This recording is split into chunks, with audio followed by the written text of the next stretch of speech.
აირჩიეთ ცვლილებები არასაპარლამენტო ოპოზიცია ამომრჩევლებთან შეხვედრებს განაგრძობს. ტაბიძის ქუჩის მცხოვრებლებს დღეს მაჟორიტარი დეპუტატობის კანდიდატი გიორგი ძიძიგური შეხვდა და მათი პრობლემები მოისმინა. ადგილობრივთა განმარტებით დასახლებაში წლებია ინფრასტრუქტურა მოუწესრიგებელია. ოჯახების უმრავლესობა კი დასაქმებასა და სოციალურ-ეკონომიკურ მდგომარეობის გაუარესებას უჩივის. გიორგი ძიძიგურის განცხადებით თვითმმართველობის არჩევნებში მისი გამარჯვების შემთხვევაში ცვლილებები ყველა სფეროს შეეხება და მოქალაქეთა პრობლემების მომგვარებაზე იგი ინტენსიურად ისრუნებს.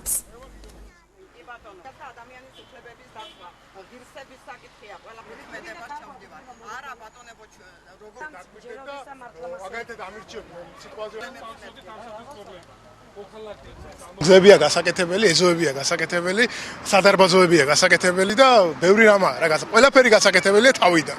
ჩემი გამარჯვების შემთხვევაში მე პირობას ვაძლევ ამ მოსახლეობას, რომ აუცილებლად მათ პრობლემებს წამოვჭრი წინ და ყველა აუცილებლად ისეთ საკითხებს დავაყენებ, რაც მართლა რეალურად ჭირდება ამ ხალხს.